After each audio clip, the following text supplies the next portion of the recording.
Isa pa palang trivia dyan, ano? Si Mayor Duterte ang unang graduate ng San Beda College of Law na magiging Pangulo ng Pilipinas. Wow. I'm sure tuwang-tuwang ang San Beda. Ay, siyempre.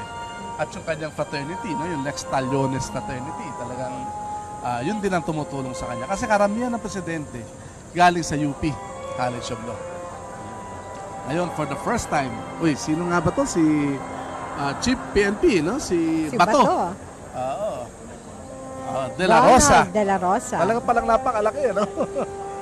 Double barrel, ano daw, ano? Double barrel strategy, yung gagawin niya. Talaga naman naging kaibigan din ni Mayor Digong yan sa Cavite, no? Ay, sa Davao, ano? Kaya talagang trusted din talaga. At nakuha din ng member ng kapulisan ang trust kay Mayor. Kasi nakita nila kung gumaan yung buhay nila under the leadership of Mayor Duterte, no, sa Davao Ito City. si Ayala, no? Si Jaza, Jaime Sobel. So nandyan ang business Group. community invited din. Kaya maganda talaga. Di ba nakikita mo na talagang united ang lahat sa pag-suporta kay Mayor Digong. Handang-handa na ang members ng Honorary Guard Wala pa tayo ng narinig na Malacañang. sound eh, no? Oo. Lagay ko. May cue yan eh. May cue yan. Pero makikita natin kasi babalik yung camera sa dalawa. Kina President Aquino at President Duterte after ng kanilang private chat. Ayan. Para naman ihatid ihahatid ni Mayor Duterte si President Aquino para dun sa departure honors niya. Sino to nagbibigay ng military honors sana? Presidential Shooting Group ba yan? O mga PMA yan siya mga yan? Yung mga honor guards na ito ng Malacañang. Ito yung mga members ng Armed Forces of the Philippines. Ayan. They will render their last honor to Aquino bilang huling moments as Commander-in-Chief. That's right. So, ito yung mga members ng Armed Forces of the Philippines. Kompleto yan, ha? May Banda. AFP. Iba-ibang ano pala, sector. Oo. Ng Philippine Navy, andyan din. Army, nandyan. So, kompleto yan. Kompleto sila. Yan. So, malapit na. Hana? Bababa yung dalawa. Tingnan natin kung paano nga ang gagawin doon sa protocol. Kasi dati sinasabi nila na naghihintay lang daw yung elect doon sa baba at hihintay na bumaba ang incumbent. Pero nakita natin kanina, umakyat yung president-elect at hinintay doon sa itaas ng incumbent president at umupo sila para mag-usap. Ito yung kabaliktaran doon nung si Aquino naman. Kasi sa baba naghintay si Aquino, bumaba naman si GMA. Oh, I see. Tapos sabay silang pumunta sa inauguration. Yun. Ito naman, paakyat sila pareho. Sa taas na ng grand staircase si Aquino, inabangan si Duterte, ayun, at nag-usap muna sila. Tapos hindi natin nakita yung signing, ano? Wala pa yung signing. Hindi natin nakita, pero doon sila nag-usap eh, hindi ba? Doon sa guest book, no, ng Malacañang. So we're waiting na makita yon. Kasi part ng tradition yung pag-pirma ni President Duterte dun sa guest book ni outgoing President Aquino. Ika yun ang pinakahuli, no? Ang last entry. Correct. Bisita na incumbent president. So, exciting din yung gano'n, ano? So, after ng pag-uusap na yan, ayan, nakita na natin si Ana Freya, protocol officer ni President Aquino. Kita naman natin, ang ganda naman ang smile ni President Duterte, ano? Si Paquito Ochoa. Pero si Miguel Dia hindi sumama, no? Dapat makasama yata sila. So, pababa na, hinihintay na. May mga konting chit-chat lang yung dalawa. Last chit-chat before sa departure. Yan. Paalam na Malacañang. Ayan, baba sila sa grand stairway. So, this is the first time na nakita natin na magkasabay yung dalawang ang outgoing at incoming na presidente na bumababa sa grand staircase sa Malacañang. Kasi most of the time, doon sa nakaraan is magkahiwalay eh. Yung pagbaba at pag-akyat. So, bago yung protocol na ginawa. Ihahatid ni Duterte itong si Aquino, ano? So, malamang tapos na yung signing ng guest book. Kasi ito na yung departure honors na ito. Take note, ito na yung kahuli-hulihang pagbaba ni President Aquino doon sa grand staircase at kahuli-hulihang paglalakad niya dito sa Malacañang grounds bilang presidente ng Pilipinas. So now, sumunod pa rin si Mayor Digong pala. Oo. Akala ko magpapalit. He will witness the departure honor. Pero kasama ba siya magmamarcha? Yan ang tanong. Ay, kasama siya. Kasama siya. Kasi it's a change of power eh. Ayun. Nang dapat ginagawa ito most of the time sa Quirino Grandstand, di ba? That's right. So dito nakikita mo na. Dadala. Ayun. So ang magsasalute mo na dyan bilang Commander-in-Chief ay si Aquino Tanghal. sa departure honors. At kapag nagpalit na ng power, ng leadership, Si Mayor Tigong na. saka naman si Duterte. At saka siya akyat ulit dun sa Grand Staircase. So eto na ang ating 21 gun salute. Anong oras na, Hana? 11:05. Yun ang 21 gun salute. Isa. Dalawa.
Dadala.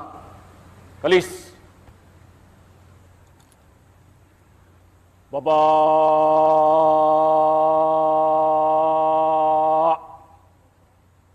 Ta!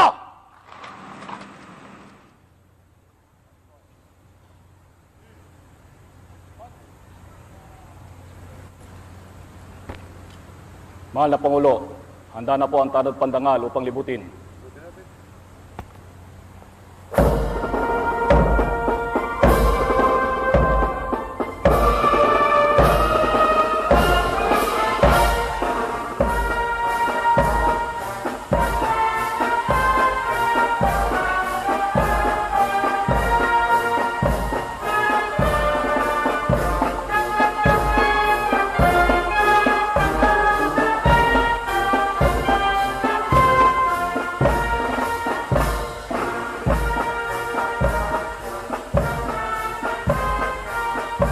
Pangulo, tawat, bugay kamay.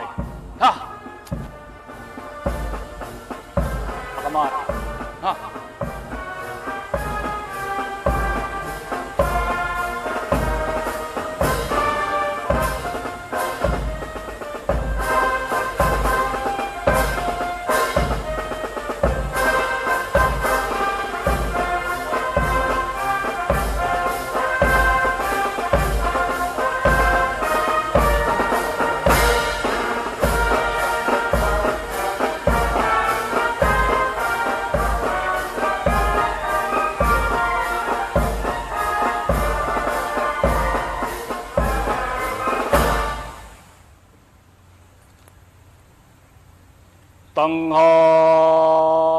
Tanghal. Ha! Kalupunan, tanghal. Ha! Baba. Ha! Dadala. Kalis. Baba.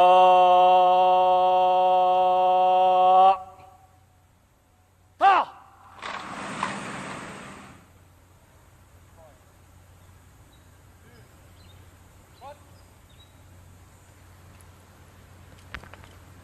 Mahal na Pangulo, tapos na po ang parangal.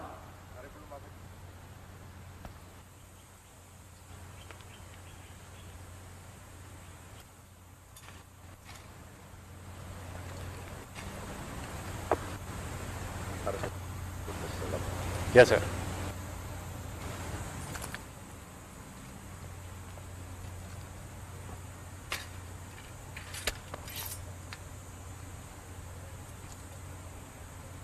Mga kasama, pinapaabot ng ating mahal na Pangulo, kagalang-galang Benigno S. Aquino III, ang kanyang taus-pusong pasasalamat sa parangal na ginawad natin sa kanya ngayong umaga.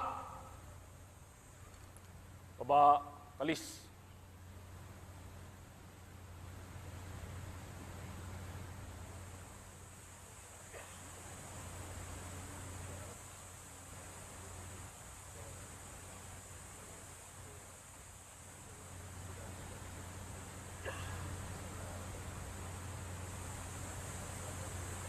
Kaya sinasabi, Hana? Nagbibigay ba ito ng tips? Si Mayor Digong napansin mo lagi nakapasok sa bulsa ang kanyang kamay. Di ba? Saka hindi masyadong humingiti. Very formal, di ba? Hindi siya naka-chewing gum ngayon. Ayan, last chit-chat nila bilang president. At ito, patungo na to Paalis si President Aquino. Sa kanyang, Outgoing President Aquino. From this time onward, na siya? He will be a private citizen. Nakakalungkot din siguro, Hana, no? Ano kaya ang pakiramdam ng isang opisyal na bumabalik sa pagiging pribadong citizen? Well, for 6 years, inabangan niya to. Talaga? Oo. Yung sabi niya, nung siya'y pumasok sa Malacañang, nilulook forward niya ang kanyang pagbaba na daw. Well, of course, he's expecting na, ito nga, na ma-appreciate ng taong bayan yung mga naging accomplishments ng kanyang administration. Of course, yung mga legacies niya. Although may mga disappointments din naman. Pero of course, he is wishing that the incoming administration will continue yung mga nagawa niyang mabuti. That's right. Palis na. And of course, yung taong bayan, they are expecting Attorney Butch na yung mga pagkakamali ng outgoing administration ay hindi gawin ni President-elect Duterte. So nakikita natin, hinahatid ni President-elect Duterte itong si Noynoy Aquino sa kanyang sasakyan. And this time, ang sasakyan niya ay hindi na presidential car. Hindi na siya number 1. Pero alam mo, Hana, nakakatuwa din kasi sinunod niya yung nanay niya na hindi niya masyadong ginamit yung mga simbolo ng pagiging presidente. Hindi niya ginamit ang mga sirena, yung gano'n. Umihinto siya sa red ang huling handshake red light ni Aquino kay Duterte. Kasakay na siya sa kanyang... Nagpapaalam din si Aquino sa kanyang mga staff. Nakipagkamay din siya sa kanyang protocol officer na si Ana Ferreira. Saan siya sumakay, Hana? Ano ba? Dito sa puting sasakyan, ano? Yun, palis na.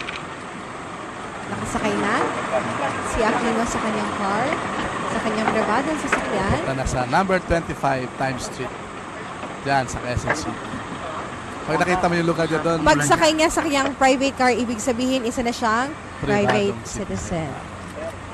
Pero malaking banner doon, Hana. Alam mo, pag napunta ka doon sa lugar na yun. Welcome, nakalagay doon. President.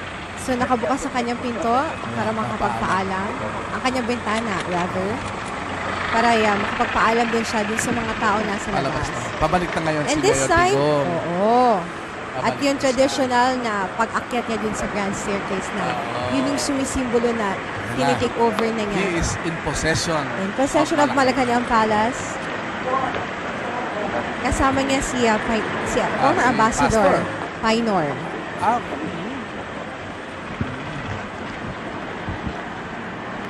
Si Painor, Attorney Bush, siya nga namuno doon sa Inaugural Committee. Okay. Hindi yung transition team, Hindi. Si Bongo yung sa transition team. Pumasok na Malacañang Palace. At ito na, inaabangan yung traditional na pag-akyat ni Duterte doon sa grand staircase. Ito na, at paakyat na siya. Ayan. Nag-iisa na lamang siya. Siya na ang ating magiging Pangulo in a few minutes. So ito ay after taking his oath. Ito ay affirmation, yung transfer of powers as per tradition to mark the new leadership. That's right. And we await na pagdating ng pagsapit ng alas 12 ng tanghali, yung oath. Duterte will take his oath sa Rizal Hall. Of course, sa harap ng more than 600 guests. Di ba? members of his cabinet. So, President Duterte na. Actually, President Duterte siya at 12 noon. After President the oath. Duterte at 12 noon. After the oath taking. Kasi nasa batas naman, at 12 noon. Section 4, Article 7 ng ating konstitusyon. At nakaabang na yung mga bisita niya. Tatayo yan, announce sila. The President of the Republic of the Philippines. Sabay-sabay na tatayo Ito yung yan. kakaibang bisita. Pag-imbita. You know why? Bawal isama yung asawa nila. Except for Cayetano. Really? Kasi andito- public official din. Oo.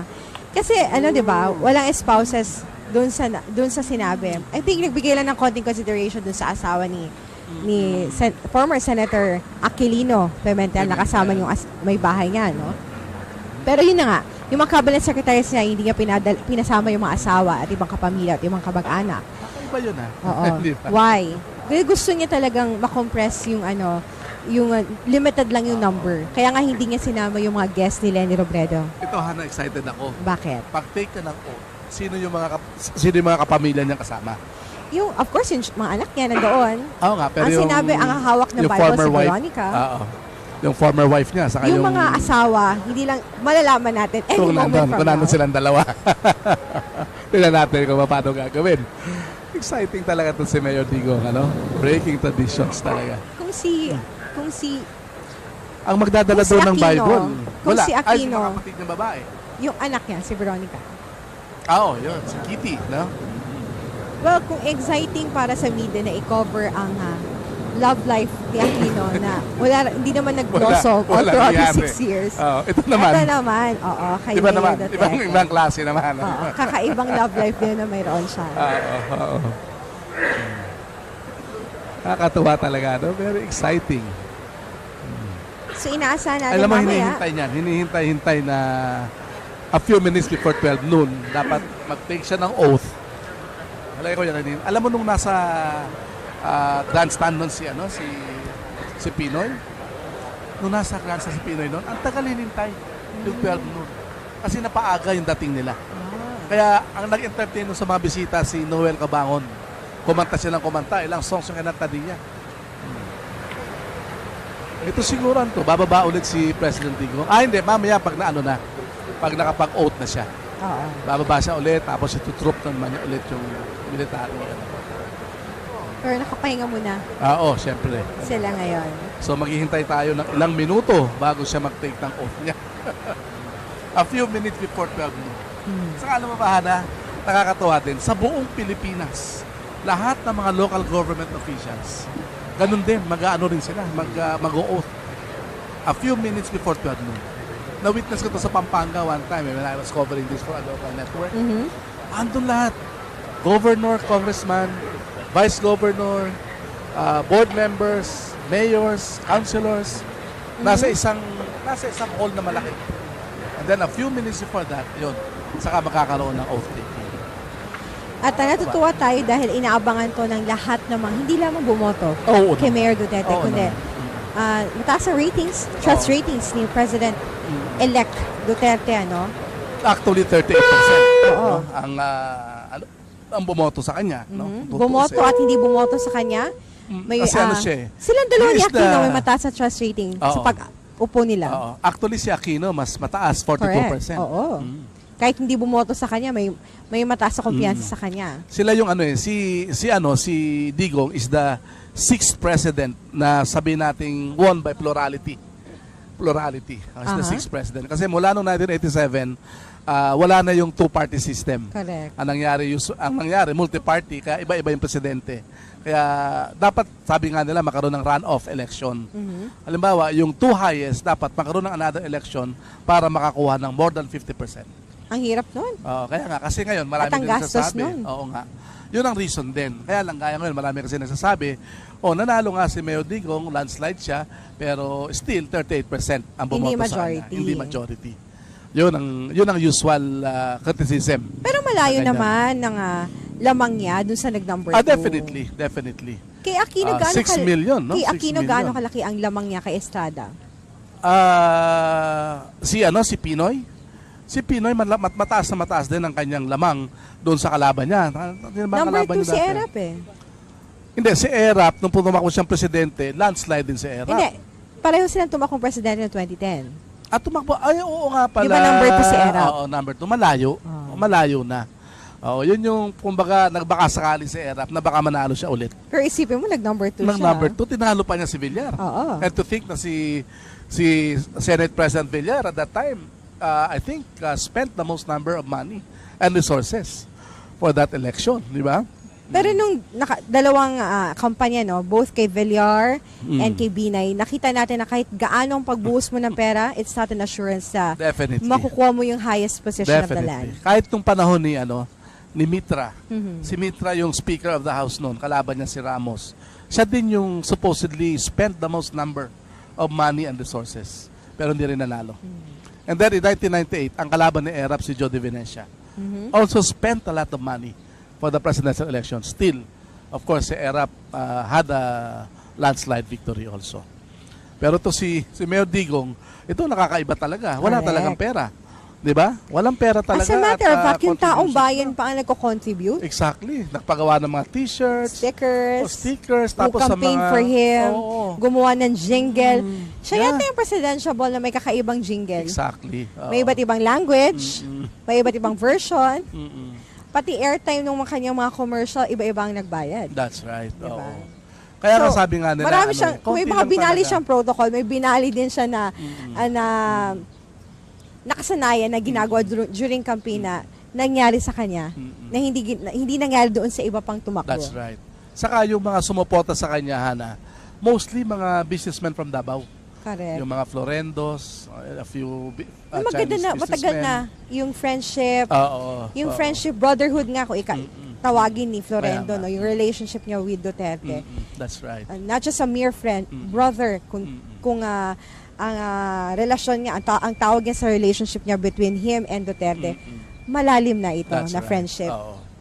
So hindi na nakapagtataka bakit maraming businessmen ang sumusuporta kay Duterte dahil naman dun sa hindi pinapahirapan ng kanyang administration yung mga businessmen sa Davao City. Yumabong, no, ang kanilang negosyo. Hindi kailangan ng lagay. Peace and order. Hindi kailangan ng lagay para makapagbukas ng business, paparehisto yung kumpanya nila, bloom ang kanilang business, hindi pinahihirapan. Kaya yun ang gusto niya mangyari ngayon, no, sa buong Pilipinas, di ba? Dati-rati yung pag naghihintay ng ganyan, kasi yung oras hinihintay yan no? Hinihintay na a few minutes before 12 noon saka siya mag-take ng oath. Noong panahon ni Pinoy sa grandstand, naalala ko nga, kumanta si Noel Cabangon Chua. Noel Cabangon. Oo. Dito, alam ko mag-entertain sa kanila si Freddy Aguilar. At si Jimmy Bondok. Kaya lang mukhang iba ngayon yung protocol nila dito. Mukhang hindi kakanta. Maghihintay lang talaga without any entertainment. Kung hindi ako nagkakamali, kakanta ng national anthem si Jimmy Bondok. Okay. Si Freddy Aguilar, ang kakantahin niya yung theme ng kanyang campaign. Okay. Na yung iniba yung lyrics ng kantang Ipaglalaban Ko. Ipaglalaban Ko. Ang ganda naman talaga nun. Di ba naalala mo nung meeting di Avance, di ba? Yun talaga yung mga entertainers. Very emotional si President-elect Duterte dun sa... Kasi pinapaniwalaan niya di ba? Pinapaniwalaan niya yung lyrics nun Ipaglalaban Ko. Napakaganda. Ito na lang. Maghihintay na lang yan. 11:23, according to my watch. So yung ang inaasahan natin, Duterte ay mag-deliver ng 5-minute speech. Speech after the outtaking. So halo-halo to, pwede siya mag-English, pwede siya mag-Bisaya. Sabi naman ni Secretary Andanar, posible daw na hindi niya basahin yung kanyang script. Kasi sanay ito mag-extemporaneous Pag nag-extemporaneous to, talagang expect mo. Baka ikwento din niya na pinag-usapan nila ni Aquino. Baka, hindi natin alam, no? Hindi natin alam. Kaya exciting Si Digong talaga, kumbaga sa media, good copy, di ba? May tinatawag sa media na good copy, di ba? Exciting. Ayan, hintay sila, maghihintay sila.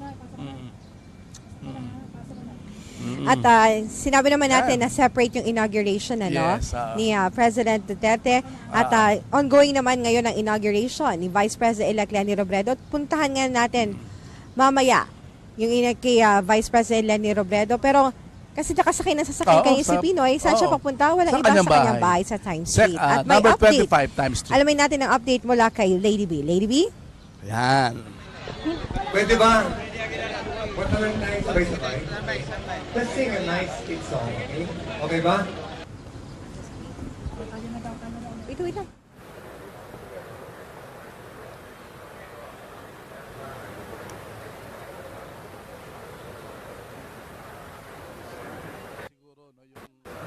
Yung abiso na nakarating na sa bahay niya sa number 25 Times Street bago magkaroon ng outtaking. Calculated lahat yung oras na yan eh. Nakakatuwa din, yung mga protocol na ganyan. Handang-handa na yung RTVM, the only media na nasa loob. Authorized. the authorized.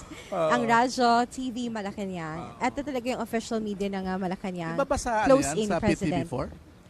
Ang RTVM sa Malacañang, sa Presidente. Presidente lang Exclusive talaga sa Presidente. PTV4? Ini-air sa PTV4. Okay. Which is owned by the government. Pero ang nasa loob, RTVM lang.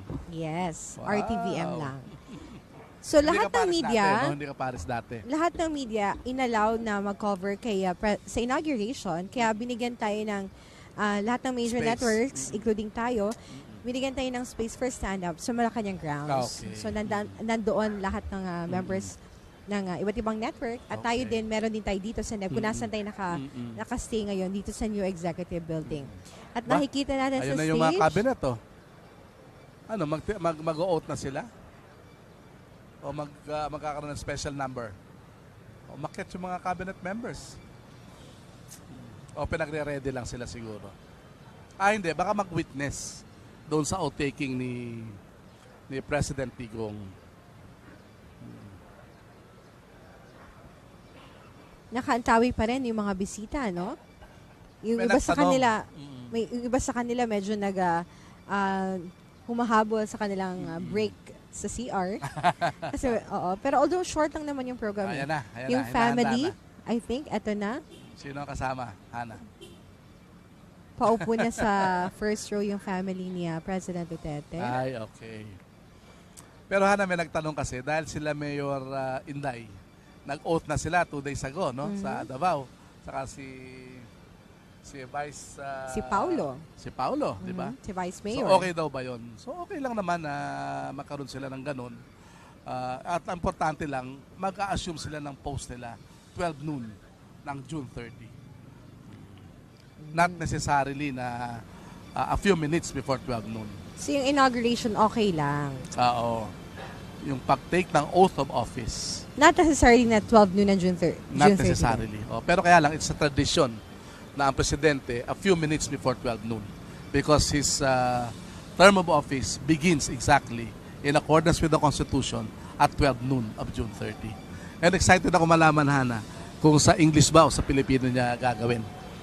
Alam mo ba sa kasaysayan natin, yung oath of office na Spanish, si Emilio Aguinaldo ang gumawa nun in 1898. Kasi at that time, nasa buhay pa, fresh pa yung Spanish, di ba? 333 years of Spanish colonial rule. yung influence ng Spanish colonies sa Pilipinas at that time. So, yun ang kanya, nung take siya ng oath, yun ang Spanish.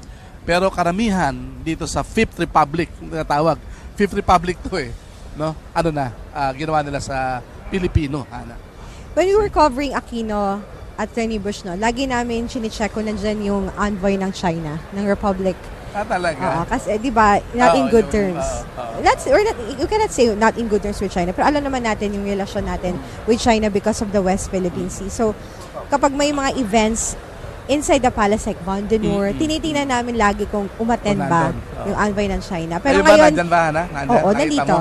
Ngayon, inaasahan natin kasi nag-courtesy call na nga ito sa Davao City at siya mismo, ang Chinese government mismo ang nagsabi na, I think, mas maganda ang maging relasyon ng ng bansang China sa Pilipinas under the leadership of Kasi mas open President-elect Duterte. si President Digong, kesa kay Pinoy, di ba? Isa din yan sa inaabangan, attorney, ano yung magiging akbang na gagawin ni President Duterte sa West Philippines. Although sinabi naman ni Duterte, na kung ano man ang kalalabasan ng UN arbitration, irerespetuhin ito ng incoming administration. At nanindigan din siya na kung ano yung pag-aari ng Pilipinas, pag-aari ito at ipaglalaban ito. Pero, binigyan din ni Duterte na hindi siya papayag na makipag-away o makipagyera ang Pilipinas. Ayaw niya sayangin yung buhay. Ang buhay ng mga Pilipino. Di ba? Para sa walang kwentang laban na gano'n. So, wala naman tayong kakayahan talaga, Hana. Correct. Kaya nga, kinukumpara siya kay Widodo ng Indonesia. Si Widodo matapang sabi naman ng mga analyst, mas equipped ang mga Indonesians na humarap sa mga Chinese. Di ba? Kaya sabi naman ni Digong, pero kaya lang expected ang ruling lalabas sa July 12. Kaya lang sabi na ng China, hindi daw nila susundin yun. Na-mention natin meron din mga local councilors ng Davao City. Meron ding barangay captain mula sa Davao City, specifically sa Tamayong, nandyan din si Barangay Captain Greg Canada. Oh, I see. Alam naman ng Tamayong nandoon ang Covenant Prayer Mountain and the Kingdom of Jesus Christ. Of course, sa pangungunan ni Pastor Apollo si Quiboloy at dapat lang. very faithful citizen ng Kingdom of Jesus Christ, si Barangay Captain Greg Canada. Talaga naman, di ba? Importante sila, hindi maaring magtagumpay ang isang President-elect Digong Duterte kung wala itong mga taon to, di ba? Sila talaga yung nanguna, kung tutuusin, di ba? Talagang, if I remember it correctly, talagang ayaw niya tumakbong presidente. Di ba? Hindi man siya umapil sa COMELEC. O, di ba? Talagang, kaya nga sabi nila, he is the reluctant president of the Philippines. Isipin mo sa pinaka-huli-huli-huling pagkakataon na para makapag-file siya, doon pa niya final ang kanyang candidacy, ang kanyang certificate of candidacy. Tapos nagsimula siya sa kanyang kampanya na sa mababa pa. Yung kanyang yung kanyang popularity, yung sa surveys, hindi pa maganda, hanggang sa unting-unting umaakit na siya. At nakita ng tao kung paano siya magsalita, anong kanyang mga positions sa iba't ibang mga issues. At nakita ng tao yung sincerity ni President-elect Duterte when it comes to corruption, his fight against drugs, poverty, na gustong makita ngayon ng taong bayan under his leadership. That's true. Since yung daang matuwid na kung walang kurap, walang mahirap, ang nakuha, nakiliti ni Aquino ng time na yun, noong 2010. Kaya more than 15 million ang bumoto sa kanya. Ito naman ang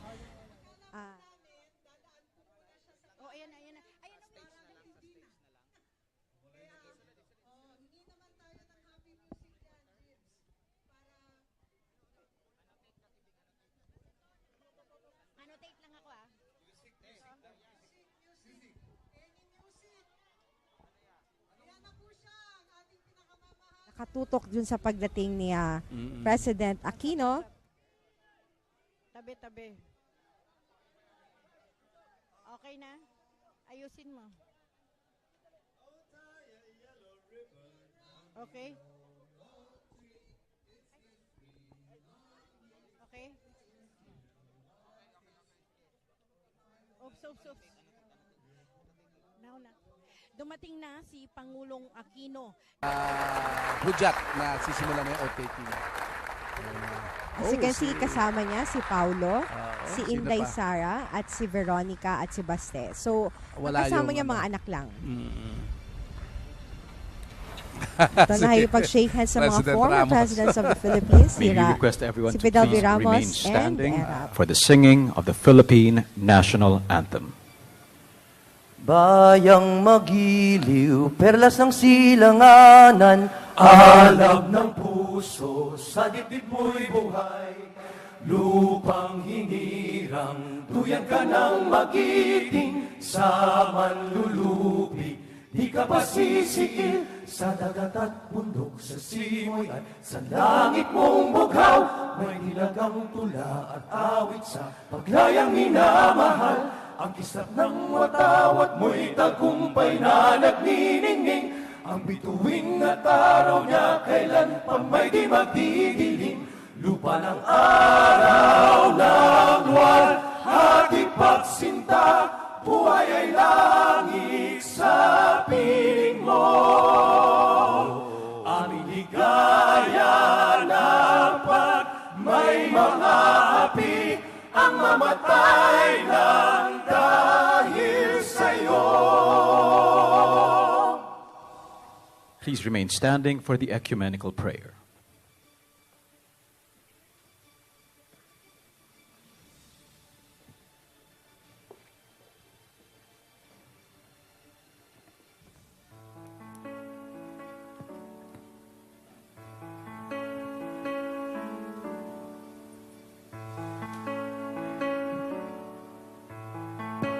In the name of the Father, and of the Son, and of the Holy Spirit. Our Father in heaven, you who are sovereign over all of heaven and earth, worship in heart and in truth by all of creation. We worship you and give you praise. Today is the day you have made and marked according to your unfathomable wisdom. Today is the day we ask you to bless and protect the leader we have chosen to lead our nation. With much thanksgiving and prayer in our hearts, we lift up to you this leader, the 16th President of this nation, the Philippines, Rodrigo Roa Duterte, with fervent prayer of your abiding presence, that you will continue to bless him with wisdom from heaven, so that everything that you have put in his heart from the beginning of his walk in leadership, to speak for those who cannot speak for themselves, to champion the rights of the destitute, to speak up and judge fairly and defend the rights of the poor and needy, may be accomplished by him for your glory. That as he does his duties in fear of you, you will keep harm away from him. That you will use him for your holy and loving purpose alone. That he will have great understanding of your commands. أعوذ بالله من الشيطان الرجيم بسم الله الرحمن الرحيم الحمد لله رب العالمين الرحمن الرحيم مالك يوم الدين إياك نعبد وإياك نستعين اهدنا الصراط المستقيم اهدنا الصراط المستقيم صراط الذين أنعمت عليهم غير المغضوب عليهم ولا الضالين آمين ربنا آتنا في الدنيا حسنة وفي الآخرة حسنة وقنا عذاب النار وادخلنا الجنة مع الأبرار يا عزيز يا غفار يا رب العالمين سبحان ربنا رب العزة عما يصفون وسلام على المرسلين والحمد لله رب العالمين. Manama bohayno tokosog kakanamin igbuyag no pigbohayno kanami. Oyo nis kanami kalangon naming ugpos it ingod to Pilipinas kahongonan nin. Bohaynot mo pian suman-suman kakanamin pangulo. Woy dumoy no manama kakandin no pog kongon kahit ingod. So kay ko kagpapito to kay kon karasonan diot kandin. Almighty Father, into your loving hands we commit our President, whom we have chosen for this nation at such a time as this, Rodrigo Roa Duterte. May you be pleased with him in all the things that you have set him to do. We ask this in the name of Jesus Christ, your Son, our Lord. Amen. The Father, the Son, and the Holy Spirit. Thank you. May we now request everyone to please be seated. At this point, may we kindly request on stage the Honorable Franklin M. Drilon, Senate President, to read Joint Resolution Number 1 of the Senate and the House of Representatives.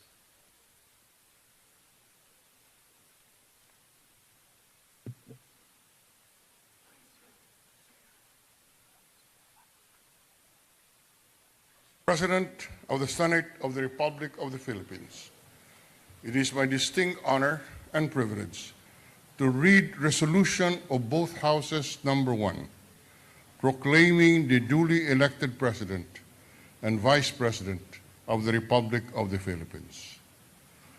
Now, therefore, be it resolved by the Senate and the House of Representatives of the Philippines in joint public session assembled to approve the report of the Joint Committee on the canvass of the votes of the candidates for the offices of the President and Vice President. Resolved further to declare that the candidate Rodrigo R. Duterte and candidate Maria Leonor G. Robredo received the highest number of votes cast for President and Vice President, respectively, in the national elections held on May 1, 2016, and by May 9, 2016, and by virtue thereof, to proclaim Rodrigo R. Duterte as the duly elected President of the Republic of the Philippines, and Maria Leonor G. Robredo as the duly elected Vice President of the Republic of the Philippines.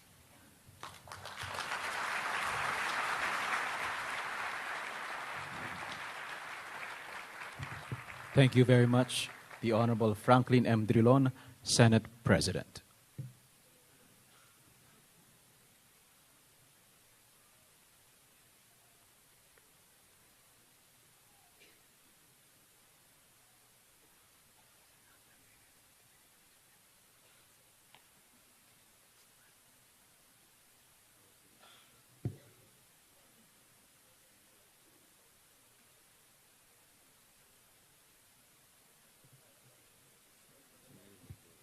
In keeping with the provisions of the Constitution, the oath taking, of course, will take place at 12 noon as stipulated.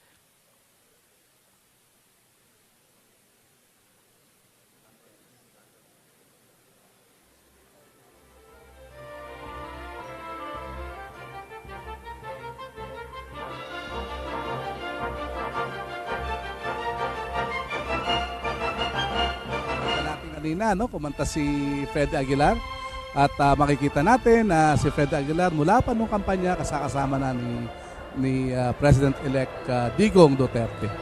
Kaya yung mga kasama niya nung dati, no, yung kaibigan ko nga si Lapido, sila Jimmy Bondo, andyan, no, sila talaga yung mga nagbibigay ng entertainment din, ano, dito sa inauguration. Makita natin yung mga ibang bisita, ano, yung si Executive Secretary Designate Mejal Dia. Kita mo na marami mga picture na kinukuha. So anytime now, magsisimula na po ang inauguration, no, yung pag-take ng oath ng 16th President. Ayan, si Mayor Duterte, kausap si dating Presidente Fidel Ramos. Ano kaya pinag-uusapan nila? Siguro binibigyan ng tip ni President Ramos, si Mayor Duterte, tungkol sa governance, ano? Opisyal na inaugurasyon ng President-elect Rodrigo Duterte sa gawa sa eksaktong alas 12 ng tanghali.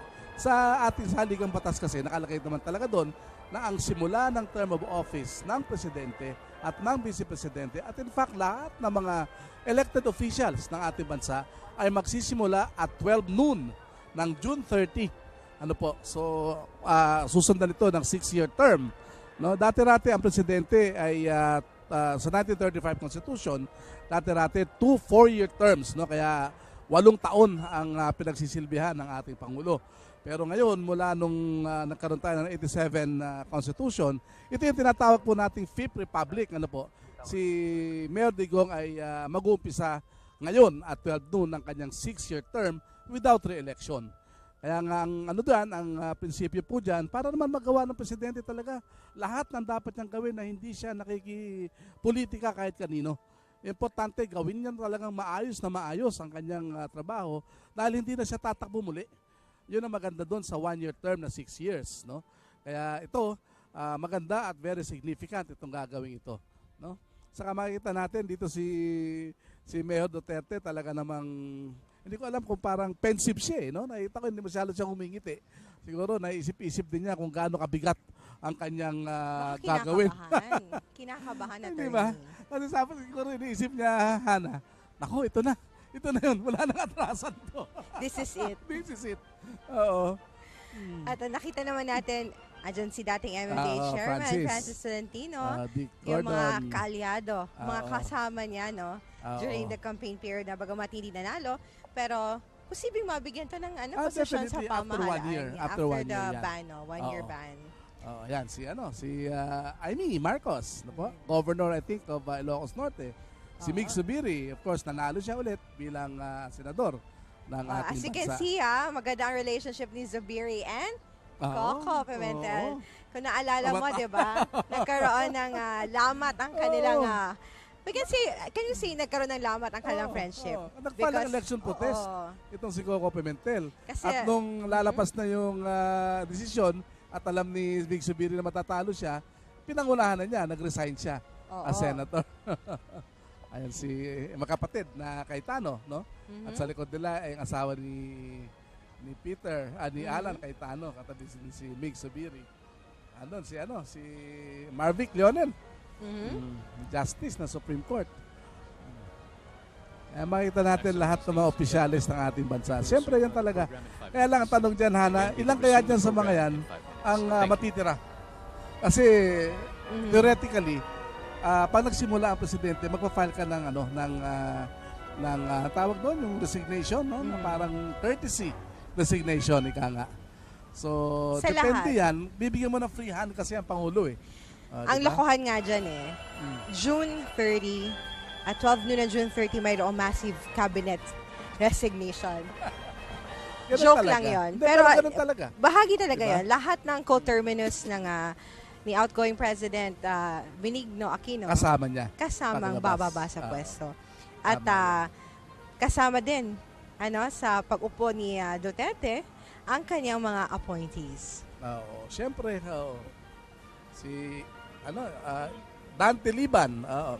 Nakita din natin si Tamayong Barangay Captain Greg Canada. Santiago. Si dating PDEA Chief. Santiago. Tapos yun, Associate Justice din yun. Si Bambi. Kaklase din yan ni Mayor Digong sa San Beda. So, habang hinihintay natin, in 5 minutes mag-resume na, no? Yan, yung program. Exactly. At exactong 12 noon. Siya ng oath of office. So, may chance pang, may chance na mag-chit-chat. Definitely. Mag-usap-usap yung mga tao dyan, sir. At medyo na, as you can see, the mood, positive, very happy, very light. Nakikita mo, no? Everybody is happy, everybody is smiling, everybody is excited. But, si President-elect Duterte, nakikita sa face niya, no? Oo. He seems nervous. That's right. Oo. Pensive siya. Maybe because of the very big responsibility na haharapin niya in 5 minutes. Alam mo, naalala ko yung di ba, dumaan siya sa puntod ng kanyang ina, di ba? At sabi niya, tabangi ko ma. Di ba? Talagang nag-set in na yung di ba? Seryoso na to eh. Hindi na to biro-biro. At hindi na to local. Hindi lang local problems ang haharap niya, kundi on a national level na, attorney. Saka sinabi niya, he is willing to lose his life for this job. Even the presidency. Kaya sabi niya, kung gusto niyo mag-file impeachment, mag-file kayo. Go ahead. Di ba? Go ahead. Do it. Sabi niya. Basta ako, gagawin ko kung ano yung pinangako sa inyo. It's a sign of vibrant and democracy na bansa. That's right. Diba? That's right. At isang senyales din ito na, ang due process, gusto niyang i-activate ang due process. No? Hindi totoo na shortcut niya yung due process. Definitely. As you can see, yung mga local officials ng Davao City ay andyan sila lahat. Showing their support. Saka Hana, take note si Mayor Duterte is the oldest president at 71 years old. Oldest president. Oldest president. And he will step down at the age of 77. 77. Plus 6. Ajin, ano? Saka baka tumakbo siyang mayor ulit ng Davao City. Ito na talaga ang pinaka-last chance niya to serve the Philippines on a national level. As in, pangkalahatan na. So, yung lahat ng mga tao, ng mga Pilipino na they're wishing na sana kung ano yung ginawa sa Davao City mangyari sa kanila. Definitely. Ito na yung opportunity ni President-elect Duterte. Kaya takot din sila, di ba? Pero mo, ibaban mo yung alcohol from 1 o'clock to 6 o'clock in the morning. Di ba? Well, I think hindi na smoking sila in public places. I think nag-dry run na. Kasi nung inactivate na nila yung mga yung mga liquor ban. Kindly request everyone to please take his or her respective seats as we are about to resume the program. Thank you.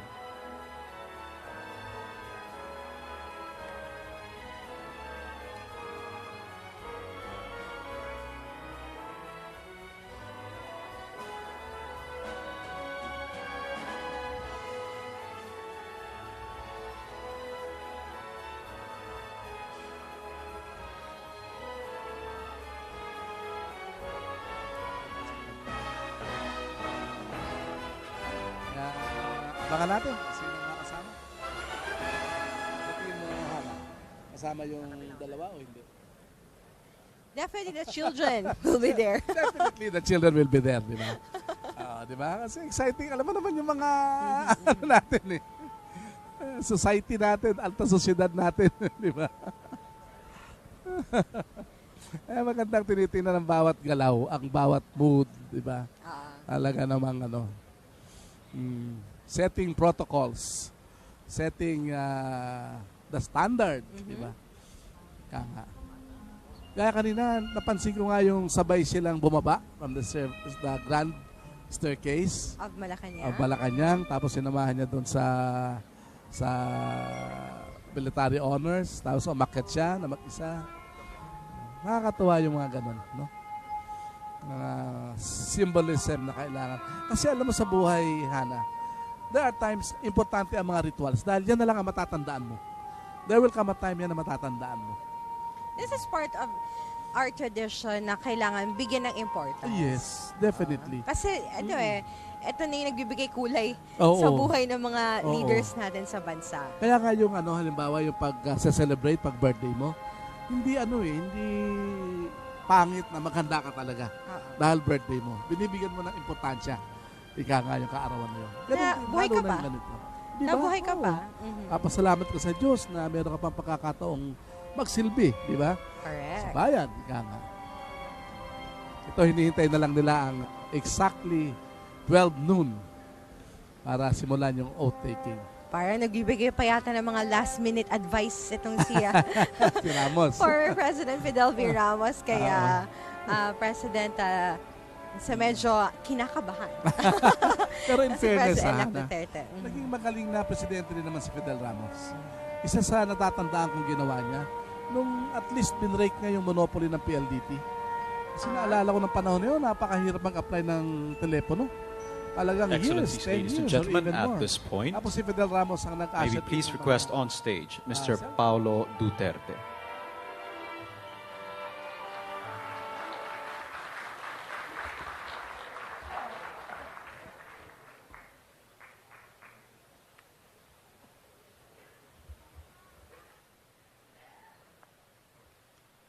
May we likewise call on stage Ms. Sara Duterte.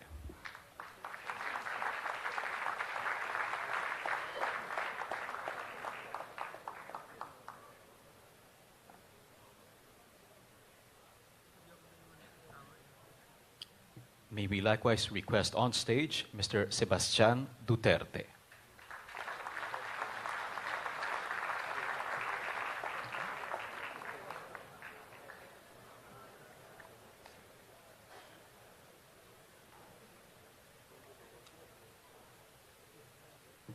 May we likewise call on stage Ms. Veronica Duterte.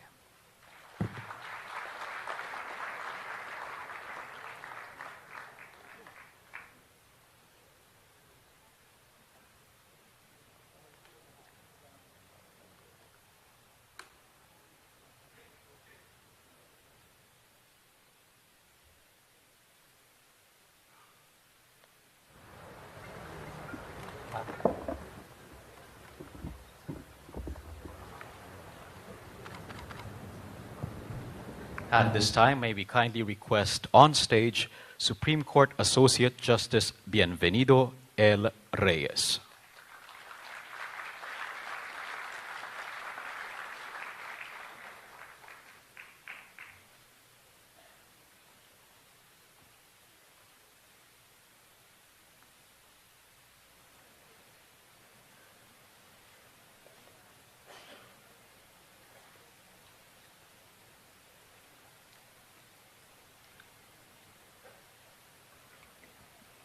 At this point, may we kindly request on stage President-elect Rodrigo Roa Duterte for the administration of the oath of office.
Okay, it's 12. Yes. May you please raise your right hand for your oath of office and repeat after me. I, please state your name. Rodrigo Roa Duterte, Do solemnly swear do solemnly swear that I will faithfully that I will faithfully and conscientiously and conscientiously fulfill fulfill my duties my duties as President as of the President Philippines, of the Philippines, preserve preserve and defend its and Constitution, defend the Constitution, execute its laws, the laws, do justice to every man, do justice to every man, and consecrate myself and consecrate myself to the service of the nation. to the service of the nation. So help me God. So help me God.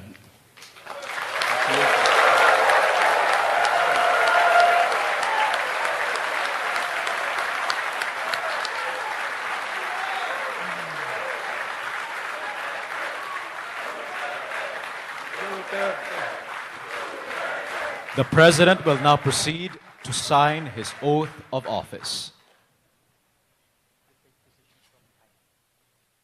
Oo, ganda, no? At least, napakaganda ng mga protocol. Ano, Hana? Yes. So from here, bababa yata siya and then he will be reviewing the military honor. Hindi.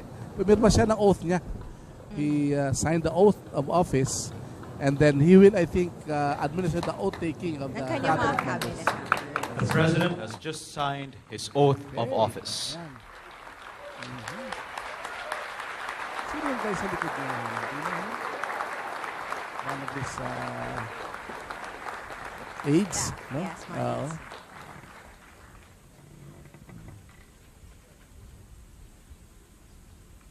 Ayun, tatawagin natin Excellencies, sa mga ladies and gentlemen, the President of the Philippines, Rodrigo Roa Duterte.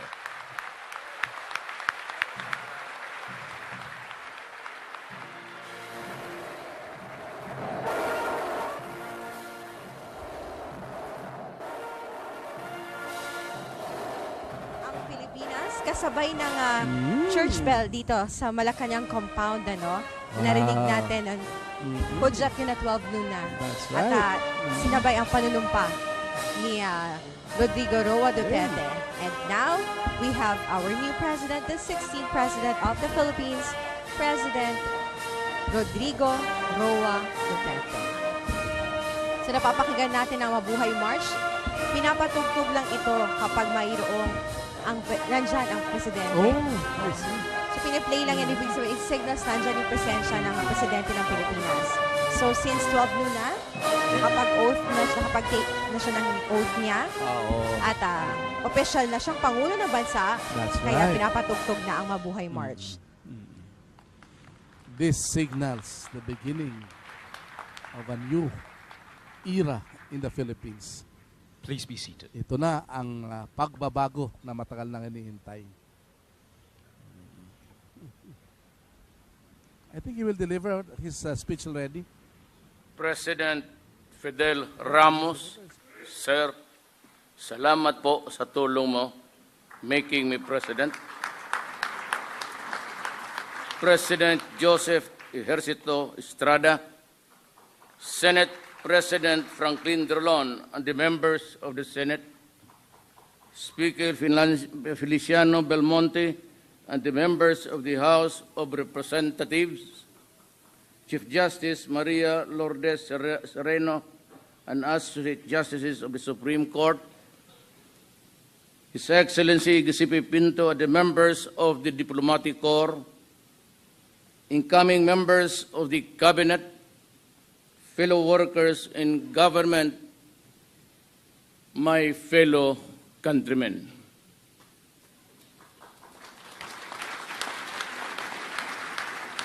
No leader, however strong, can succeed at anything of national importance or significance unless he has the support and cooperation of the people he is tasked to lead and sworn to serve. It is the people from whom democratic governments draw strength, and this administration is no exception. That is why we have to listen to the murmurings of the people, fear their pulse, supply their needs, and fortify their faith and trust in us whom they elected to public office.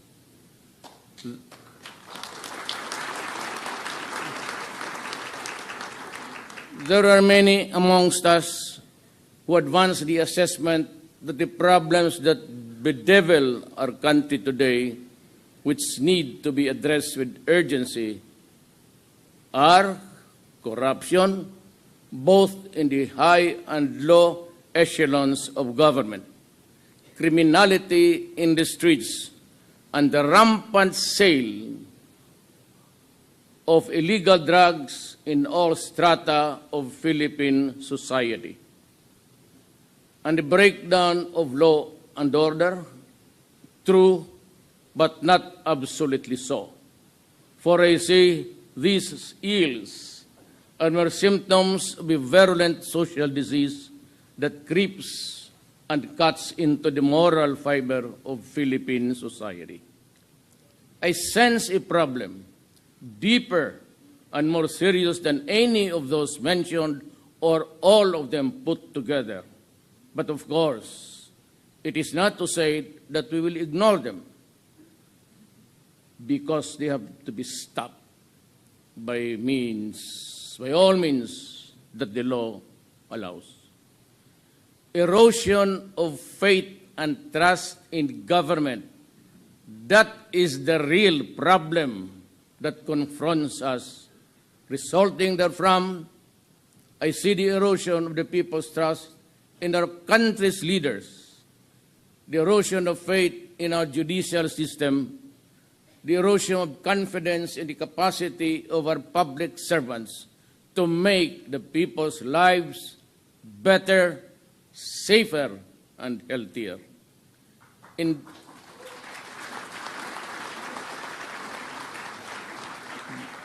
Indeed, ours is a problem that dampens the human spirit, but all is not lost. I know that there are those who do not approve of my methods of fighting criminality, the sale and use of illegal drugs and corruption. They say that my methods are unorthodox and verge on the illegal. In response, let me say this.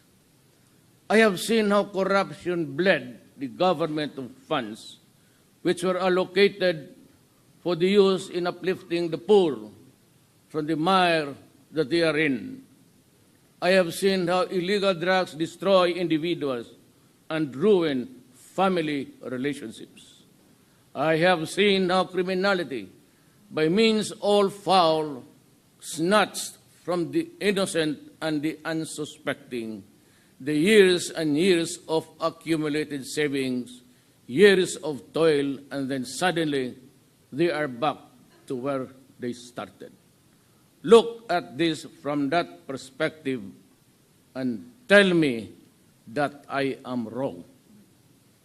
In this fight, I ask Congress and the Commission of Human Rights and all others who are similarly situated to allow us a level of governance that is consistent to our mandate. The fight will be relentless and it will be sustained. As a lawyer and a former prosecutor,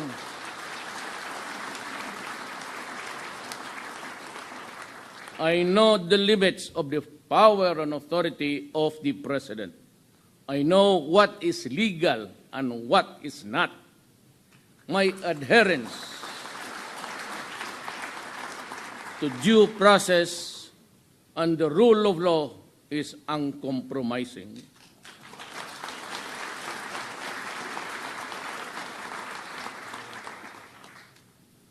You mind your work, and I will mind mine.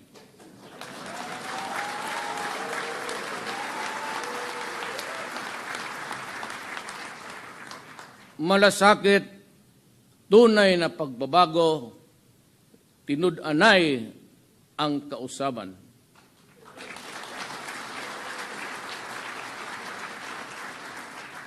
These are the words which catapulted me to the presidency.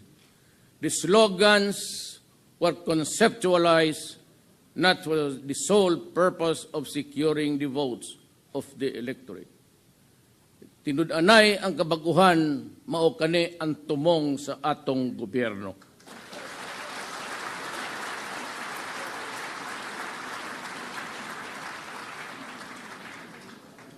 Far from that, these were battle cries articulated by me in behalf of a people hungry for genuine and meaningful change.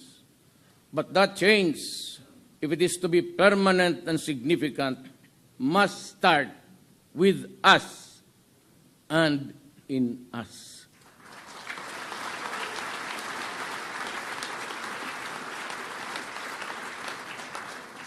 To borrow the language of F. Shunet Jose, we have become our own worst enemies, and we must have the courage and the will to change ourselves. Love of country, subordination of personal interests to the common good, concern and care for the helpless and the impoverished. These are among the lost and faded values that we seek to recover and revitalize as we commence our journey towards a better Philippines.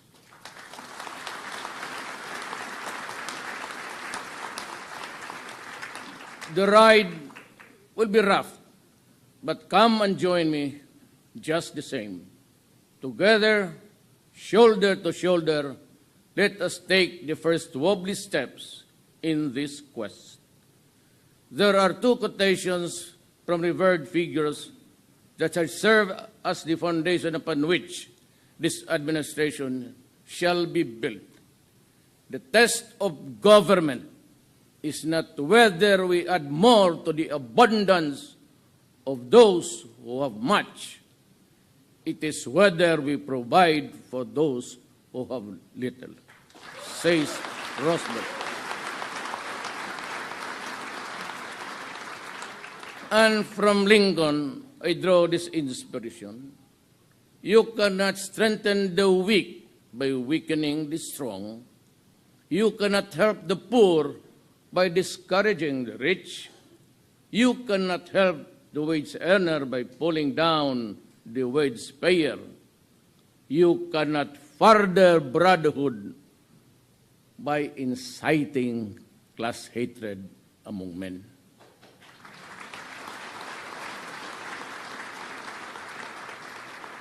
My economic and financial political policies are contained in those quotations, though couched in general terms. Read between the lines. I need not go to specifics now. They shall be supplied to you in due time. However, there are certain policies and specifics of which cannot help wait for tomorrow to be announced. Therefore, I direct all department secretaries and the heads of agencies to reduce requirements and the processing time of all applications from the submission to release. I order all department secretaries and heads of agencies to remove redundant requirements, and compliance with one department or agency shall be accepted as sufficient for all. I order all department secretaries and heads of agencies to refrain from changing and bending the rules of government contracts, transactions, and projects already approved and awaiting implementation. Changing the rules when the game is ongoing is wrong. I abhor secrecy and instead advocate transparency in all government contracts, projects, and business transactions, from submission of proposals to negotiation to perfection and finally to consummation. Do them, and we will work together. Do not do them, we will part sooner than later.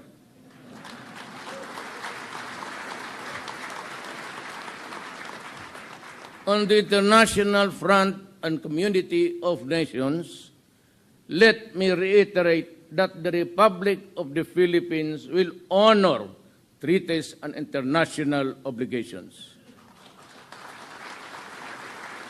On the domestic front, my administration is committed to implement all signed peace agreements in step with constitutional and legal reforms.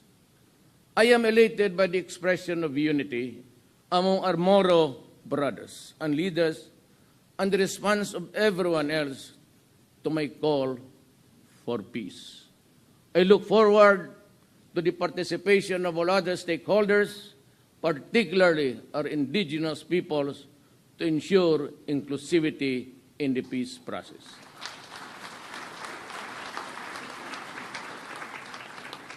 Let me remind, in the end of this talk, that I was elected to the presidency to serve the entire country.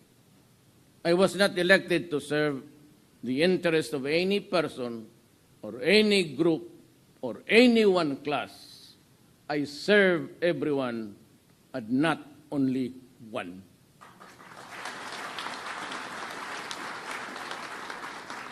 And that is why I have adopted as an article of faith the following lines written by someone whose name I could no longer recall. He said, I have no friends to serve. I have no enemies to harm. Presenting, therefore, I now ask everyone, and I mean everyone, to join me as we embark on this crusade for a better and brighter tomorrow. But before I end, let me express the nations, in behalf of the people, our condolences to the Republic of Turkey for what has happened in the place. We offer our deepest condolences. Why am I here? Hindi kasali ito dyan.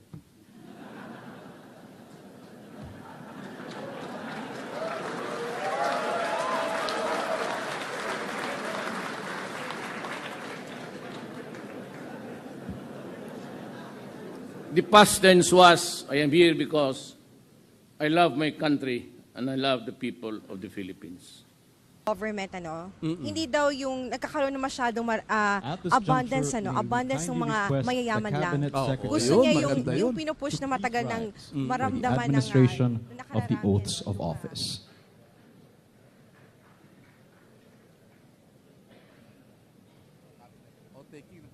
So, pangungunahan ni President Duterte. This includes other appointed officials.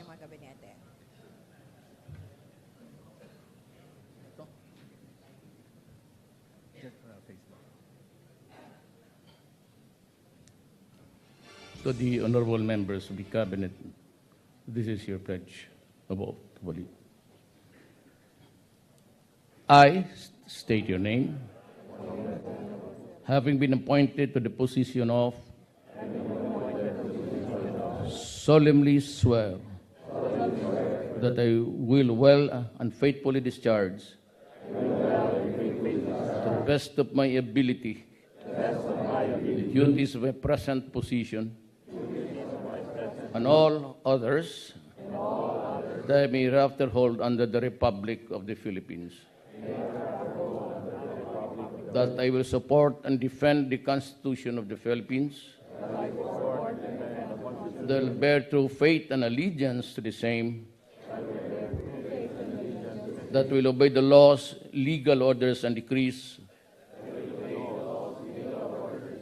promulgated by the duly constituted authorities of the Republic of the Philippines. And that impose this obligation upon myself voluntarily. Without mental reservation or purpose of evasion. So help me God. Congratulations, ladies and gentlemen.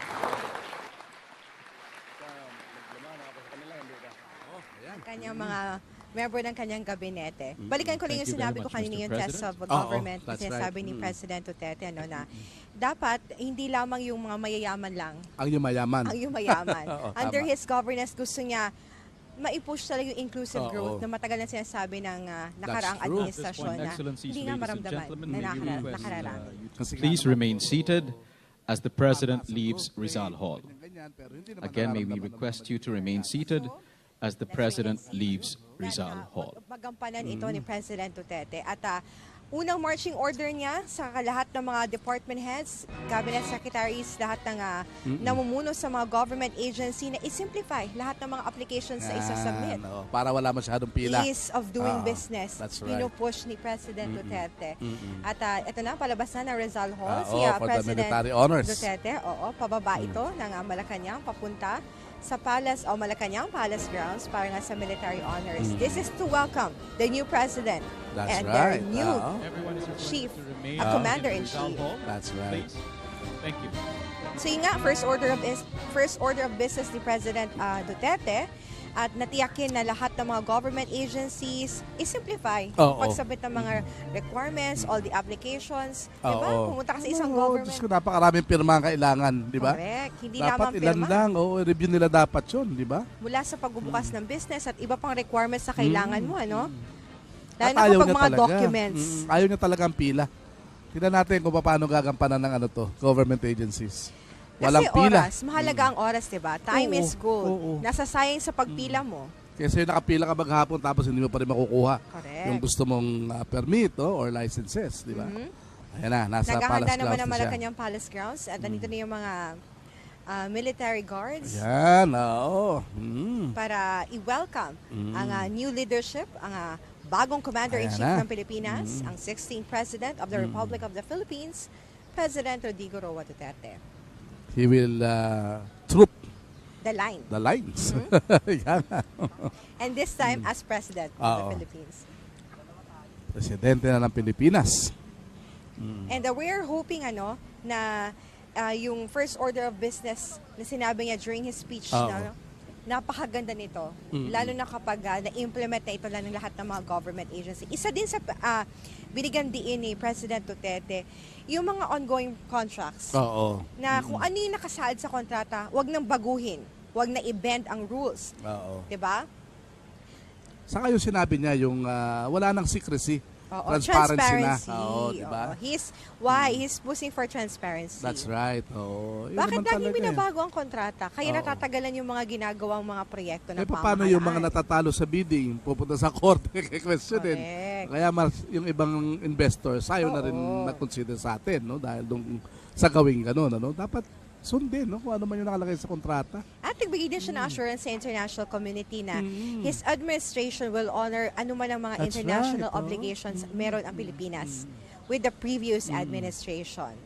Pero ngayon pa lang ata, makikita natin na halimbawa yung mga i-review, no, ng mga let's say yung mga sa DAR, for example, Department of Agrarian Reform, i-review daw yata lahat ng mga ipinagkaloob ng mga lupa kung tama o hindi, di ba? Yung mga At sinabi din ni DSWD Secretary Judy Taguiwalo na she will review yung CCT program ng pamahalaan. Why? Kasi marami daw doon, hindi naman talaga mahirap. Correct. Naabuso ito ng local government dahil parang ginagawang beneficiary yung mga botanteng boboto sa kanila. Kasi ang dami nun. 3 milyon na yata. Kung DSWD, gusto ng DSWD na matiyak na ang lahat ng beneficiary ng CCTA tunay na mahihirap. Sa labas na rin ng pamilya, Malacañang, ang first family.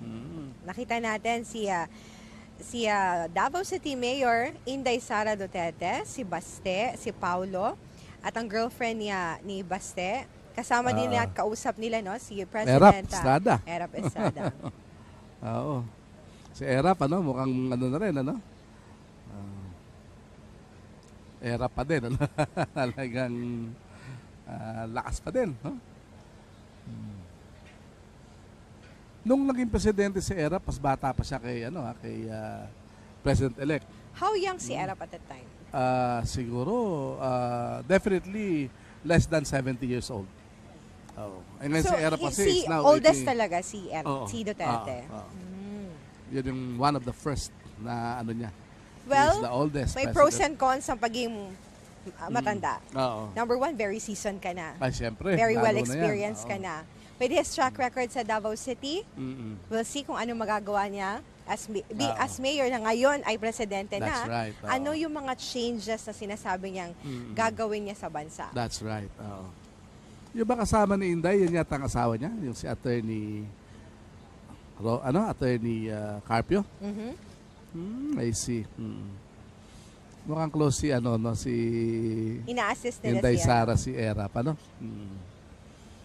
Si Erap now is, I think, 79 years old.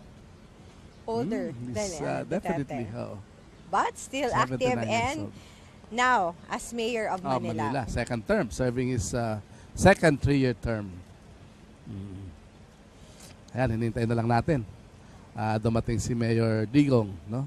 Para simulan we yung look forward na mga events or affairs na dito sa Manila area na parehong present si President Duterte at si former President and now Mayor of Manila. Hindi kaya magkakaroon ng parang exercise sa Davao City? Hindi kaya?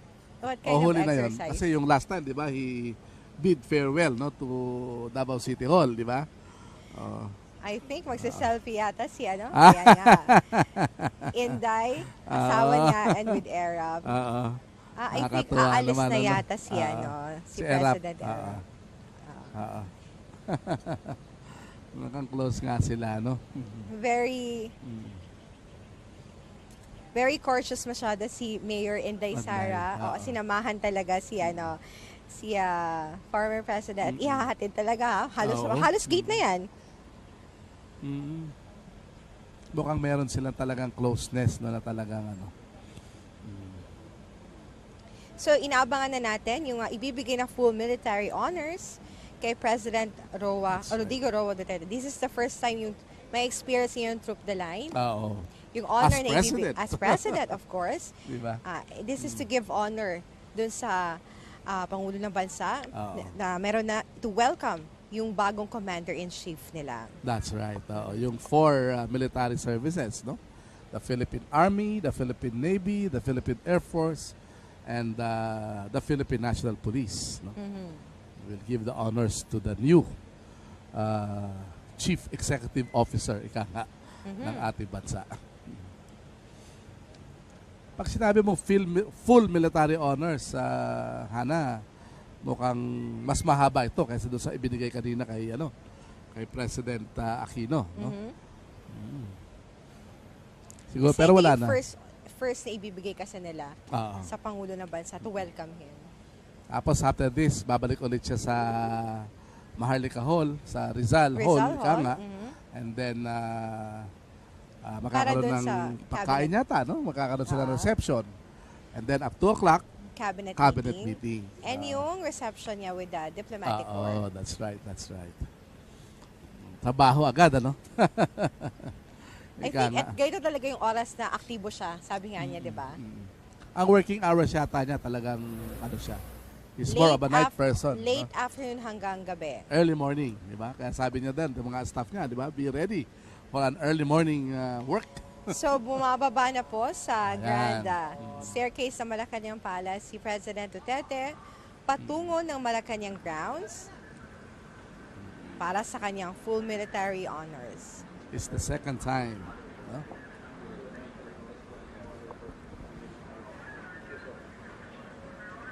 Nakakatuwa naman, Talaga naman. Kita naman natin, si Mariano Paynor. Oo, talagang siya, every detail, inauguration.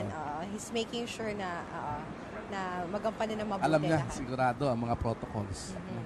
Tama. Parang nagsisilbing protocol officer niya sa mga oras na ito. Alam mo, sa Malacañang ganyan May mga protocol officers nila.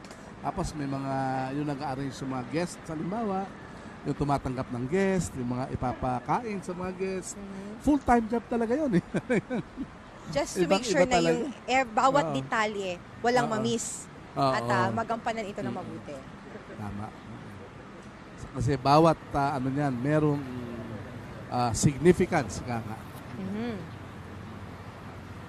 So, ito yung unang paglalakad niya President Duterte sa Malacañang grounds bilang presidente na siya. That's right. It's being accompanied by the Presidential Security Guard. Of course, nandiyan din nasa gilid niya, kanyang presidential assistant na kapanumpa na at mag-oversee sa presidential management staff. Sa Davao City ba, ano ba ang posisyon ni Executive Assistant. So ngayon, ganun pa din. Office of the Mayor. Executive Assistant pa rin siya. Yes. And at the same time, binigyan din siya ng cabinet position to oversee the presidential management staff na dating hinawakan ng anak ni Budget Secretary Abad na si Julia Abad. Julia Abad, Isa na lang ang tutungtungan, Kanina, 2. Kalis. Ayan na. Tanghal.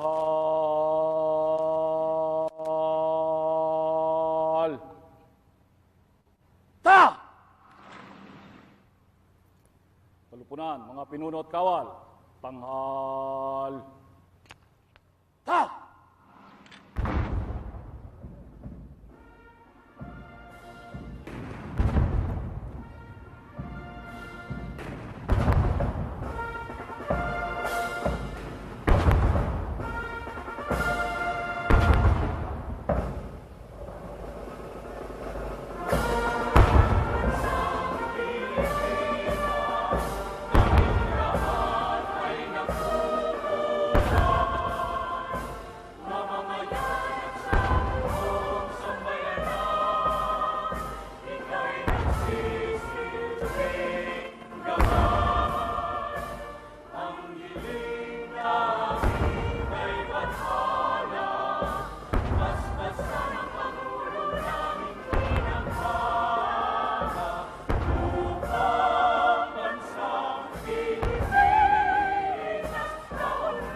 Dadala.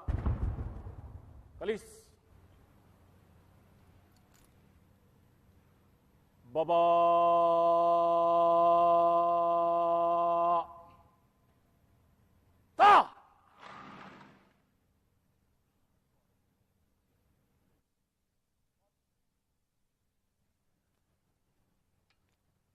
Mahal na Pangulo, handa na po ang tanod.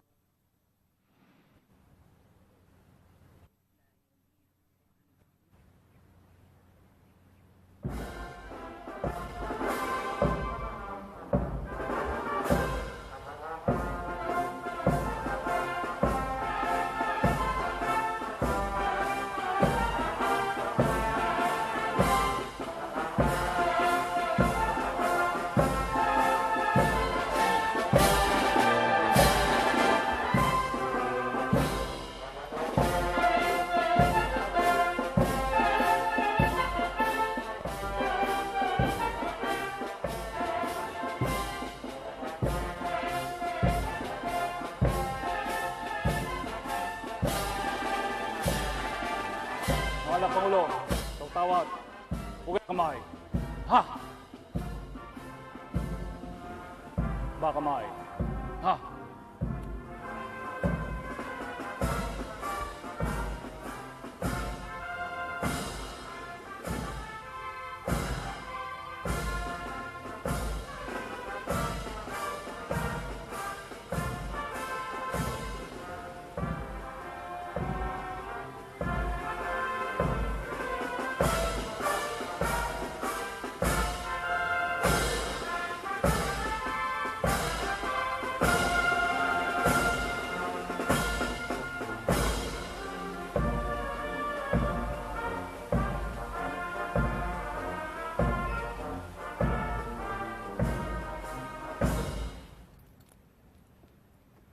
Tanghal!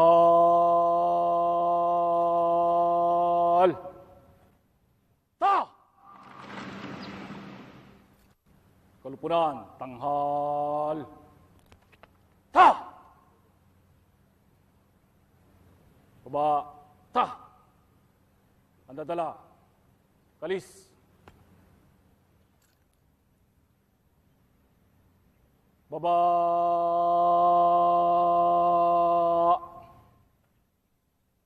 Ta!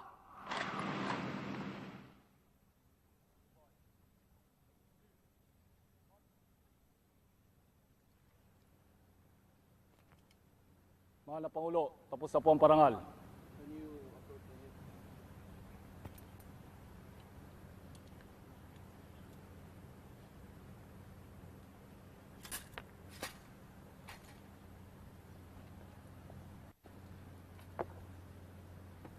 Kindly tell the troops that I am very appreciative. Yes, sir.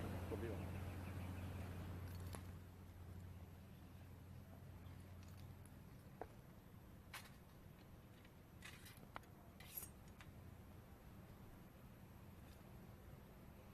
Mga kasama, pinapaabot ng ating mahal na Pangulo, kagalang-galang Rodrigo Roa Duterte, ang kanyang taus-pusong pasasalamat sa parangal na ginawad natin sa kanya ngayong hapon.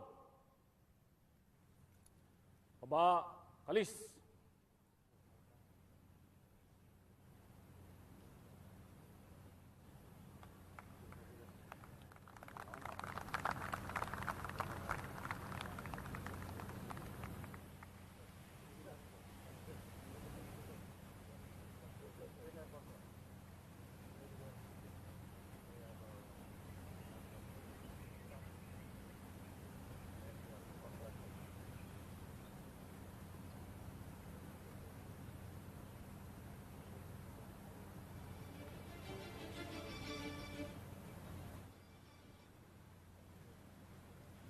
Sabi yata si instructions Mga, sa siguro Commander-in-Chief. Definitely kailangan ng support, no, ng Commander-in-Chief, no, ng mga military services. Kaya usually, ang pansin mo nga na yung mga presidente, karamihan mga abogado. Bihira ang general, kaya na General Ramos. Di ba? Si Ramos lang. Si Ramos lang. No? Oo, siya lang.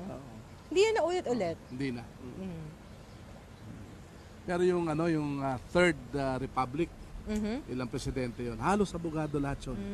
Mula Rojas, sino ba sumunod doon? Quirino, and then si Magsaysay, hindi. And then Garcia, Macapagal, and Marcos. Mukhang may lahat yun, presidente. I think yung taong bayan, there's something with na nagugustuhan nila sa mga abogado. Maybe because alam ng mga abogado yung batas. At alam nila paano ito ipatupad. That's right. And they know how to interpret the law. Kaya ako naalala ko nung nagsalita nga si Vice President Binay, no, doon sa IBP National Convention. Sabi niya, it is now the time to return the presidency to the lawyers. And congratulations, our 16th president is a lawyer. He's a lawyer, but not Binay. Unfortunately nga, hindi siya. So, sa mga oras na ito ay naglalakad na si President Duterte dyan sa red carpet mula dyan sa Malacañang grounds. Pabalik na ito, no? For the diplomatic reception. Oo. kung hindi ako nagkakamali, papunta ito ng President's Hall Sala. Dito sa President's Hall Sala, kung saan tinanggap siya kanina ni dating Pangulo, di ba? Dating Pangulo, Benigno Aquino III. Kung saan tinanggap siya kanina doon naman gaganapin yung reception line for the members of the diplomatic corps.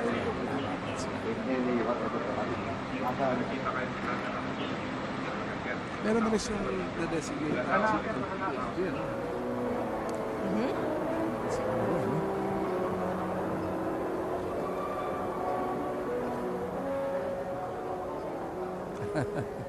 Si Mr. Painor, no? Next would be the reception. While he's giving instructions, no? While he's giving instructions to the guards, to the PSG. No? So sa mga oras ito, I think yung mga guests, I think nagla-lunch na yata sila, no? Siguro. Oo. Baka, most likely, it's almost 1:45 in the afternoon. Oo. At they're enjoying yung hinanda na menu ng Via Marie. Kahit yata sila, Inday Sara, umalis na no? Umalis na rin yata sila. I'm not sure kung umalis, pero hinatid lang niya kanina si Mayor Erap. At they're enjoying yung hinanda na lumpiang ubod. Yung mga local food. Yung monggo.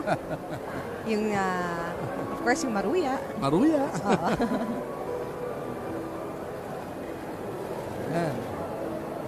So right now, packet ulit ng Grand Staircase. Ito, this time, umakyat na siya as the President. President of the Republic of the Philippines. As you can see, siya lang mag-isang umakyat.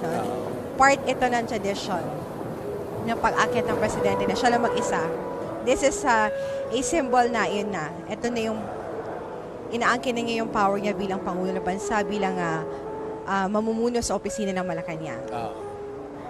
So, nandito na siya ngayon sa President's Sala Hall. Para sa reception President's line. Hall Sala. Dito niya tatanggapin ang mga members ng reception line. Ilang yung members of the diplomatic. Membro ng Diplomatic Corps? 43? 43 lang sila? If I'm not mistaken, nasa 59. We have 59. We have 59 embassies and 2 missions, yung Republic of China and the European Union. Ayan, nagsimula na. So around 61 members of the Diplomatic Corps. Of course, as head of the ng Department of Foreign Affairs.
Dadala. Kalis. Baba.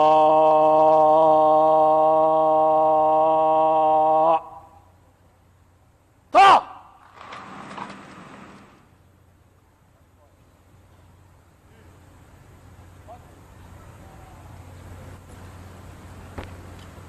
Mahal na Pangulo, handa na po ang tanod pandangal upang libutin.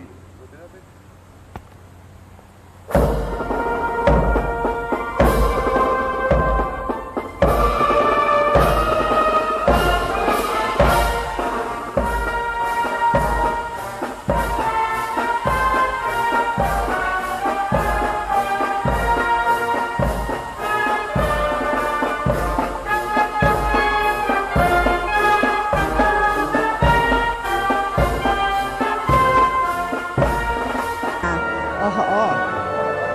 Huling moments, yes, Commander-in-Chief. That's So, ito yung mga members ng Armed Forces of the Philippines. Kompleto yan, ha? May Banda. AFP. Iba-ibang ano pala, sector. Oo. May Philippine Navy, andyan din. Army, nandyan. So, kompleto yan. Kompleto sila. Yan, so malapit na, ano? Bababa yung dalawa. Tingnan natin kung paano nga ang gagawin doon sa protocol. Kasi dati sinasabi nila na naghihintay lang daw yung elect doon sa baba at hihintay na bumaba ang incumbent. Pero nakita natin kanina, umakyat yung president-elect at hinintay doon sa itaas ng incumbent president at umupo sila para mag-usap. Ito yung kabaliktaran doon nung si Aquino naman. Kasi sa baba naghintay si Aquino, bumaba naman si GMA. Oh, I see. Tapos sabay silang pumunta sa inauguration. Ito naman, paakyat sila pareho. Sa taas na ng grand staircase si Aquino, inabangan si Duterte, ayun, at nag-usap muna sila. Tapos hindi natin nakita yung signing, ano? Wala pa yung signing. Hindi natin nakita, pero doon sila nag-usap di ba? Doon sa guest book ng Malacañang. So we're waiting na makita yon. Kasi part ng tradition yung pag-pirma ni President Duterte dun sa guest book ni outgoing President Aquino. Ika yun ang pinakahuli, no? Ang last entry. Correct. Bisita na incumbent president. So, exciting din yung gano'n, ano? So, after nung pag-uusap na yan, ayan, nakita na natin si Ana Freya, Protocol Officer ni President Aquino. Kita naman natin, ang ganda naman ang smile ni President Duterte, ano? Si Paquito Ochoa. Pero si Miguel Dia hindi sumama, no? Dapat makasama yata sila. So, pababa na, hinihintay na. May mga konting chit-chat lang yung dalawa. Last chit-chat before sa departure. Isa pa palang trivia dyan, ano? Si Mayor Duterte ang unang graduate ng San Beda College of Law na magiging Pangulo ng Pilipinas. I'm sure tuwang-tuwang San Beda. Ay, siyempre. At yung kanyang fraternity, no? Yung Lex Taliones fraternity, talagang yun din ang tumutulong sa kanya. Kasi karamihan ng presidente galing sa UP College of Law. Ngayon, for the first time, sino nga ba to? Si Chief PNP, no? Si Bato. Oo. De La Rosa. De La Rosa. Talaga palang napakalaki, no? Double barrel, ano daw, ano? Double barrel strategy ang gagawin niya. Talaga naman naging kaibigan din ni Mayor Digong yan sa Cavite, no? Ay, sa Davao, no? Kaya talagang trusted din talaga. At nakuha din ng member ng kapulisan ang trust kay Mayor. Kasi nakita nila kung gumaan yung buhay nila under the leadership of Mayor Duterte, no, sa Davao City. Si Ayala, no? Si Jaza, Jaime Sobel.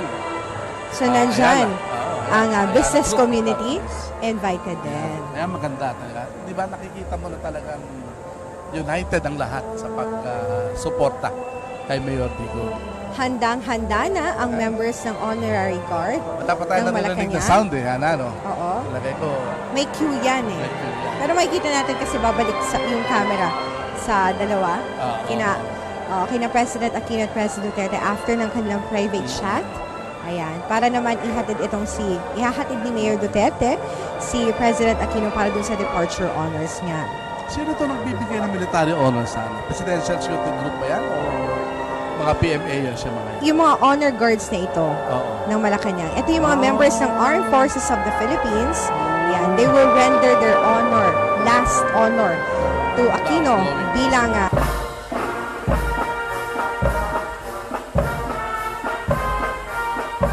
Pangulo, tawad, ugay kamay. Ha! Kamay. Ha!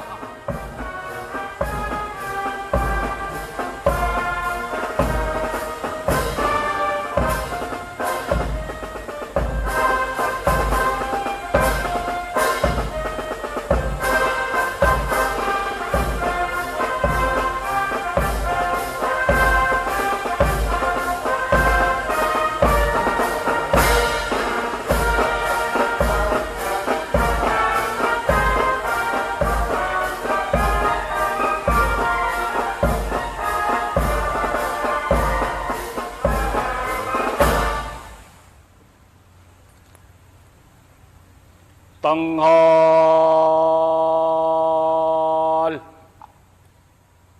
Ha! Kalupunan, tanghal. Ha! Baba, ta! Dadala, kalis. Baba!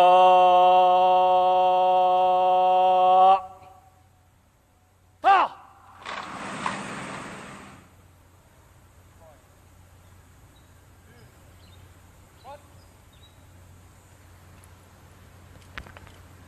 Mahal na Pangulo, tapos na po ang parangal.